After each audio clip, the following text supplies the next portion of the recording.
जब भी मेरी नज़र तेरी रहमत पर जाती है, ज़िंदगी मुझे मेरी बड़ी खुशहाल सी नज़र आती है। क्यों बेसबब दिया जाता है मुझे मेरा सावरा, कि हाथ उठते भी नहीं और दुआ कबूल हो जाती है। A very good evening everybody. मैं डिवाइन पावर शोभा आप सभी का बहुत ही स्वागत करती हूँ अपने आज के वीडियो में। कैसे हैं आप लोग? आई होप बहुत ही अच्छे होंगे, लाइफ में बहुत ही मस्त होंगे, अपने आप से खूब सारा प्यार कर रहे होंगे and obviously law of attraction को भी फॉलो कर रहे होंगे। आज के दिन से 1 मई से मैंने स्टार्ट कर दिया है 21 डेज माइंड रीप्रोग्रामिंग सेशन। अगर अभी भी आप चाहते हैं अपने ऊपर काम करना, अपनी वाइब्रेशन को हाई करना, अपनी ड्रीम को मैनिफेस्ट करना, तो वेट ना करें, अभी भी अपना रजिस्ट्रेशन करवा डालिए। डिस्क्रिप्शन में मैंने पूरी डिटेल्स को मेंशन कर दिया है, चेक करें और अपना इनरोलमेंट करवाएं। तो चलिए बढ़ते हैं आज के टॉपिक की तरफ। आज हम किस चीज़ पे बातचीत करने वाले हैं? जी हाँ, आज हम बातचीत करने वाले हैं शुक्राने के ऊपर। कई बार इसके ऊपर हमने बातचीत की है, लेकिन एक लाइन बोलना चाहूँगी यहाँ पर कि ठोकर खाकर भी अगर इंसान ना सुधरे तो ये उसकी मर्जी, वरना पत्थर ने तो अपना फर्ज निभा ही दिया था। तो समझ चुके हैं कि मैं क्या कहना चाहती हूँ, है ना? जी हाँ, बार बार मैं इसके ऊपर, इस टॉपिक के ऊपर वीडियो बनाऊंगी जब तक आपकी हर एक सांस में ये शब्द ना आने लगे, भगवान तेरा शुक्रिया। चलिए एक कहानी से शुरू करते हैं। ये कहानी है एक मस्त मौला हाथी की। एक दिन जिस जंगल में वो रहता था, उस जंगल में आग लग जाती है, बड़ी जोर की आग लग जाती है। अब सारे जानवर यहाँ वहाँ भागने लगते हैं अपनी जान को बचाने के लिए। एक बड़े से वृक्ष के नीचे एक छोटा सा खरगोश का बच्चा दुबक कर बैठा हुआ था, डरा हुआ था और थोड़ा सा सहमा भी। अब ये हाथी की नज़र उस बच्चे के ऊपर जाती है और हाथी को बड़ी दया सी आ जाती है।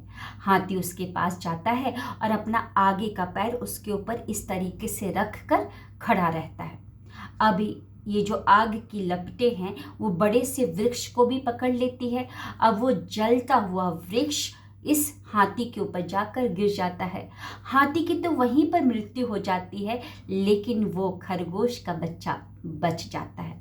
अब अगला जन्म जो इस मस्त मौला हाथी को मिलता है वो मनुष्य योनि में मिलता है, लेकिन अभी भी ये मस्त मौला सा है। कहीं पर भी खाता है, कहीं पर भी सो जाता है, किसी से भी झगड़ लेता है, किसी से भी अच्छी बातें कर लेता है, कभी भी रोता है, कभी भी हंसता है। लेकिन एक दिन इसकी जिंदगी बदली। कैसे बदली?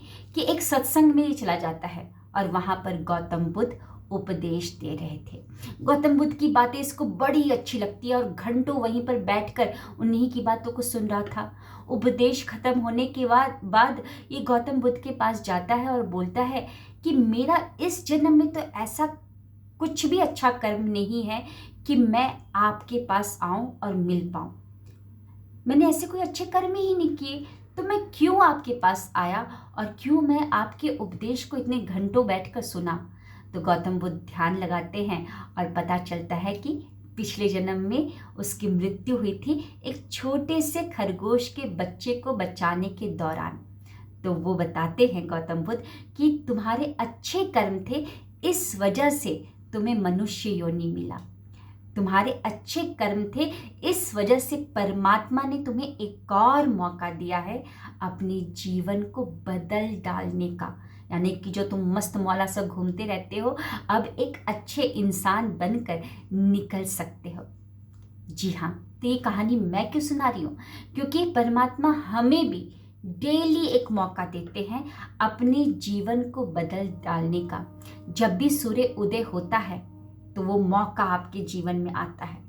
यानी कि अगर आपकी सांसें चल रही है, आप जीवित हैं, तो समझ जाइए परमात्मा ने आपकी झोली में एक मौका दिया है कि आप अपने जीवन को बदल डालें। लेकिन बात ये होती है ना कि अज्ञातवश या अंधकारवश, कुछ भी समझ लीजिए, कि या आदतवश हमारा ध्यान तो उदासीनता असंतुष्टि पे ही रहता है। यानी कि सुबह होता है सूर्योदय, पता भी है कि हमारी सांसें चल रही है, हम जीवित है, लेकिन उठा लेंगे हम फोन और यहाँ की रील वहाँ की रील वही देखते रहेंगे या न्यूज़ देखते रहेंगे। यानी कि दिन की शुरुआत भी खराब तरीके से होती है और पूरा दिन हमारा ध्यान कहाँ रहता है? कमी के ऊपर, नकारात्मकता के ऊपर, निराशा के ऊपर, इन्हीं सारी बातों पर हमारा ध्यान रहता है। और हमारे जीवन में हम बदलेंगे क्या? हम तो अपने जीवन को एकदम बवाल सा बना देते हैं। आज से हमें नहीं करना ही, हमें अपना ध्यान लेके जाना है नियामतों की तरफ। जी हाँ, एक ये रौनाबन की जो किताब है, जादू किताब, पेज नंबर 10 में क्या लिखा हुआ है? जब भी आप सुबह उठे, सुबह की रोशनी के लिए धन्यवाद दें, अपने जीवन और शक्ति के लिए धन्यवाद दें, अपने भोजन और जीने के आनंद के लिए धन्यवाद दें। यदि धन्यवाद देने के लिए कोई कारण नज़र नहीं आता है तो दोष आपका ही है। यानी कि यहाँ पर क्या बताया एकदम क्लियरली, अगर तुमको ग्रैटिट्यूड करने के लिए कुछ भी नहीं दिखता है ना, तो गलती आपकी है, नज़रिया की गलती है। यानी हमारी नज़र में कुछ हमारे साथ अच्छा ही नहीं हो रहा है। ये कैसे हो सकता है? अगर आपको जीवन का दान मिला, ये परमात्मा की कृपा है, आप बहुत ब्लेस्ड हैं, उसके लिए शुक्रिया अदा करिए। देख पा रहे हैं सूरज को उगता हुआ, उसके लिए शुक्रिया अदा करें। लेकिन हमारा ध्यान कहाँ पर रहता है? कमी पर। इससे हमें बदलना है।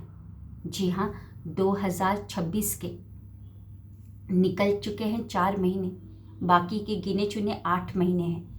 सोचते सोचते कमी पर ध्यान देते देते 4 महीने निकाल लिए, कितने साल निकाल लिए। लेकिन इस मई 2026 की शुरुआत करें एक नई आदत को डेवलप करके, कि जो भी मेरे पास है, जैसा भी मेरे पास है, जितना भी मेरे पास है, उसके लिए मैं शुक्रिया अदा करूँगा। भगवान तेरा शुक्रिया। चलिए एक और कहानी सुनाती हूँ, और ये कहानी तो आपके सोचने के नज़रिए को, देखने के नज़रिए को ही बदल डालेगी। ये कहानी है एक चिड़िया की। ओके, एक चिड़िया एक जंगल में रहती थी। अब वो जंगल में भी ना, मतलब बहुत ही एकदम नीरस सा जंगल था, सब कुछ बेकार सा, खराब सा, सूखा सूखा सा था। और ये चिड़िया की भी स्थिति एकदम बेकार सी, खराब सी। यानी कि इसके जो पंख है ना, वो सब गिर चुके हैं। इस स्थिति में नहीं है कि उड़कर अपने भोजन की तलाश करे या पीने की पानी की तलाश करे और अपना जीवन यापन करे, एकदम मरने की स्थिति पर है। तो एक दिन होता क्या है, गरुड़ महाराज यानी कि जो विष्णु भगवान के जो सवारी है, वो उड़ते हुए जा रहे थे स्वर्गलोक। अब इसका ध्यान जाता है और ये नीचे से ही एकदम पुकार लगाती है, प्रार्थना करती, गरुड़ जी मेरी बातों को सुन लीजिए, गरुड़ जी एक बार प्रार्थना मेरी सुन लीजिए। अब इतना आवाज़ लगाता है ये, तो वो एकदम से वो नीचे आते हैं और बोलते हैं कि बताओ क्या बात है। तो वो बताती है कि मेरा स्थिति एकदम बेकार सा है, आप भगवान के पास जा रहे हैं। मैं ये नहीं बोलती कि आप भगवान से आप ये पूछे कि वो मुझे स्वर्ग लोग कब बुलाएंगे, बस इतना पूछ के बता दीजिएगा कि मेरी ये जो स्थिति है कब सुधरेगी।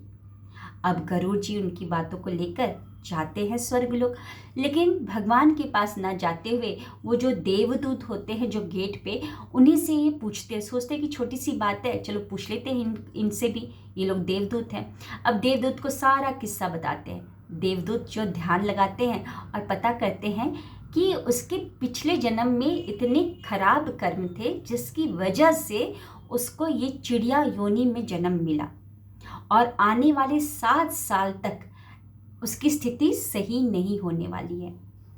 अब गरुड़ जी बोलते हैं कि कुछ तो उपाय बता दीजिए, बहुत ही बेकार स्थिति में है वो। तो जो देवदूत होते हैं वो बताते हैं कि उसे जाकर बोल दीजिएगा कि हर स्थिति में, हर परिस्थिति में उसको एक लाइन बोलना है, एक मंत्र बोलना है, भगवान तेरा शुक्रिया। गरुड़ जी जाते हैं और उसे बता देते हैं। अब चिड़िया तो रटना शुरू कर देती है हर स्थिति में। अगर वो मान लीजिए उड़ नहीं पा रही है लेकिन चल भी पा रही है, तो उसके लिए भी भगवान तेरा शुक्रिया कि मैं चल पा रही हूँ।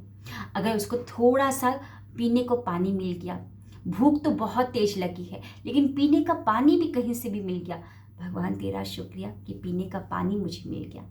तो मतलब हर स्थिति में वो शुक्रिया शुक्रिया बोलना शुरू कर देती है। अब 7 दिन के बाद गरुड़ जी फिर से उस जंगल के ऊपर से ही उड़ते हुए जा रहे थे।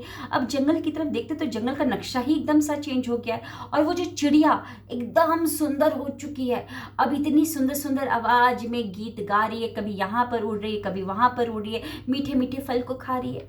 अब जाते गरुड़ जी पूछते कि अरे तुम्हारी स्थिति तो बहुत अच्छी हो गई, कैसे? तो वो बोलती है आपका बहुत बहुत शुक्रिया, आपने वो जो मंत्र दिया था ना उसको मैं हर परिस्थिति में बोलती थी, देखिए आज तो मेरी काया ही मतलब एकदम पलट गई। अब गरुड़ जी जाते हैं उन देवदूतों के पास, बोलते हैं कि आप लोग तो बोल रहे थे कि आने वाले 7 साल तक उसकी स्थिति एकदम बदलने वाली नहीं है, लेकिन ये कैसे 7 दिन में ही बदल गया?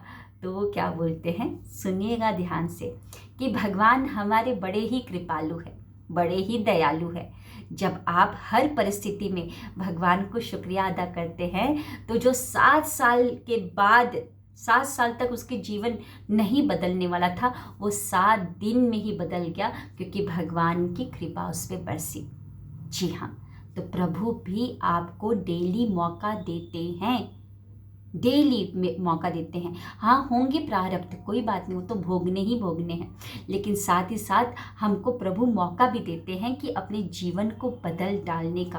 तो करना क्या है, जो है जैसा है जितना भी है उसके लिए ग्रैटिट्यूड, उसके लिए ग्रैटिट्यूड। मान लीजिए आपके पास एक ही कपड़ा है, जो आज आपने कल कपड़ा पहना था, नहाने के बाद दोबारा उसी कपड़े को पहनना पड़ा, मान लेते एग्जाम्पल से, तो आपको बोलना है प्रभु भगवान तेरा शुक्रिया, एटलीस्ट आपके पास कपड़े हैं जिससे आपका तन ढका हुआ है। दुनिया में बहुत सारे ऐसे लोग हैं जिसके तन पर कपड़ा नहीं है। मान लेते हैं आपको खाने में आज बिस्किट और चाय ही मिला, नहीं मिला 56 भोग, नहीं मिला आपको दाल भात चोखा, कुछ भी नहीं मिला, लेकिन कोई बात नहीं, मिला तो सही ना बिस्किट और चाय, कुछ तो पेट में गया ना, तो उसके लिए भी शुक्रिया अदा।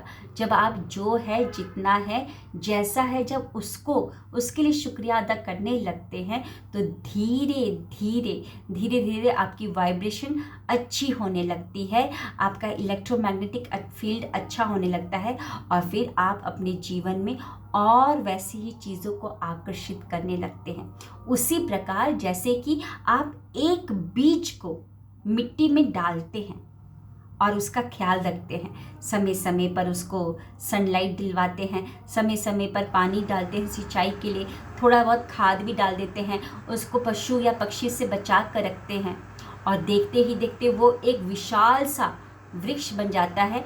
एक बीज अब कितने सारे बहुत सारे फलों को दे रहा है, और एक एक फल में कई सारे बीज हैं, यानी कि एक बीज कई सारे बीजों को देता है। तो मैं यही कहना चाहती हूँ, आप एक कृतज्ञता देंगे, परमात्मा आपकी झोली एकदम भर देगा, छप्पड़ फाड़ कर आपके ऊपर बरसात होने लगेगी। तो आज से ही हर एक चीज़ के लिए क्या बोलना है, भगवान तेरा शुक्रिया। अगर 1 BHK भी है, रेंटेड हाउस भी है, एक ही कमरा है, कोई बात नहीं, तुम्हारे सर के ऊपर छत है, बहुतों के पास ठिकाना नहीं है रहने का। तुम देख पा रहे हो दुनिया में बिखरे हुए हर एक रंग को देख पा रहे हो। दुनिया में बहुत सारे ऐसे लोग हैं जिनके आंखों के सामने एक ही रंग है, और वो रंग है काला, अंधकार का रंग। नहीं पता उनको लाल क्या होता है, नहीं पता उनको पीला क्या होता है, नहीं पता, बस एक इमेजिनेशन, बस अंधकार ही छाया हुआ है। तुम अपने हाथों से पानी का गिलास उठा के मुंह तक लेके जाकर पी पा रहे हो, तो समझ जाना बहुत बड़ी कृपा है तुम पर। बहुतों के पास तो ऐसी स्थिति है कि वो अपना कुछ भी काम नहीं कर पाते हैं जी। तो सुबह उठते ही मोबाइल और ये वो देखने से अच्छा है हर परिस्थिति में बोलना है भगवान तेरा शुक्रिया। मिलते हैं नेक्स्ट वीडियो में। कैसा लगा आज का वीडियो ज़रूर बताइएगा, और आप सभी का बहुत बहुत बहुत शुक्रिया शुक्रिया शुक्रिया शुक्रिया मेरे वीडियोस को देखने के लिए, पसंद करने के लिए, और अपने प्यारे प्यारे कमेंट से मेरे वीडियो के ऊपर 4 चांद लगाने के लिए। Thank you.